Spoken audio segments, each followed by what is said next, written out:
ये जो नकली जो है भेष बदल कर अपनी पहचान छुपाकर हमारे धर्म को जो है उससे च्युत करना चाहते हैं, वो अच्छा नहीं कर रहे। विद्यालय है तो आप जिद करते हो जी कि हमारी तो बेटियां हमारे ही धर्म का या हमारे ही मजहब का लिबास पहनकर जाएंगी, वहां आप सड़कों पे उतर आते हो।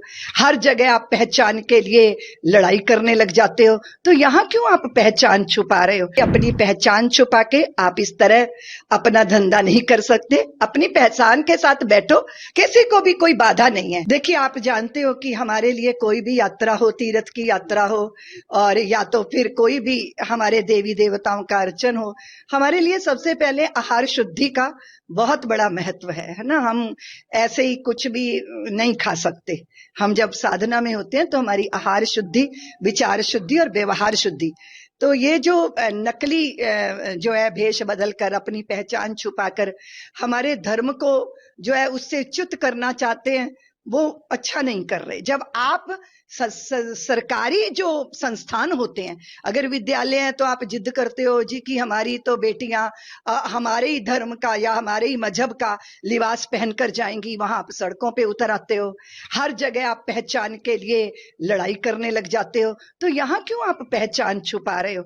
और हमारे यहाँ तो कोई भेद इस तरह किया नहीं जाता, लेकिन आहार की शुद्धि ये हम क्यों सजग हुए जब हमने देखा कि तमाम इस्लाम के लोग जो है वो वस्तुओं में, पदार्थों में, खाने वाली चीजों में थूक थूक के उसे बेच रहे हैं। जब ये सारी, तब तो सनातनियों की आंखें खुली, क्योंकि सनातनी तो समाज बहुत ही भोला कह लो या जो भी कुछ कह लो, उसे बहुत कुछ तो पता ही नहीं। और जब ये सब पता चला तो लोग सजग हुए हैं। मुझे लगता है कि अपनी पहचान छुपा के आप इस तरह अपना धंधा नहीं कर सकते। अपनी पहचान के साथ बैठो, किसी को भी कोई बाधा नहीं है। आप अगर शुचितापूर्ण भोजन बना रहे हैं तो आपके यहाँ भी भोजन किया जाएगा, लेकिन इस तरह धोखा देकर इतनी कठिन यात्रा होती है बंधु। गंगोत्री धाम से चले हैं, हरिद्वार से चले हैं, छाले पड़ जाते हैं पैरों में, और इतनी साधना करके भी अगर भोजन की शुद्धि ना रही तो फिर क्या होगा? वो सारा तप नष्ट हो जाएगा। इसलिए इस तरह का कुकृत्य नहीं करना चाहिए। धर्म की आड़ में धर्मांतरण का खेल चल रहा है। शांगुर बाबा पकड़े गए हैं, तमाम खुलासे हो रहे हैं, विदेशी फंडिंग भी हुई है। देखिए, ये तो दुर्भाग्यपूर्ण है कि एक व्यक्ति इतने सालों से हमारी पुत्रियों का धर्मांतरण कर रहा है, उसका ब्रेन वॉश करके पैसा लगा रखा है। वो ब्राह्मणों की लड़की का 20 लाख है, राजपूतों की लड़की का 18 लाख है, और वैश्यों की लड़की का 15 लाख है, 12 लाख है।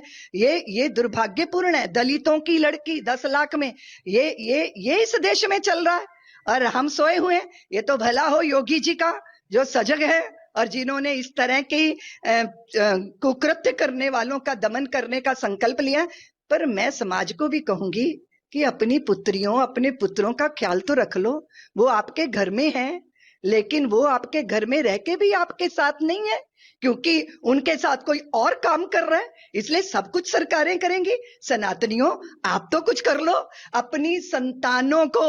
वो हमारी परंपरा की संवाहक होती हैं, इसलिए उनका अगर धर्म भ्रष्ट होता है, इस तरह का राक्षसी कुकृत्य होता है उनके साथ, और आपको कानों कान खबर नहीं होती, या तो फिर ये बात है कि फिर धन काम करता है।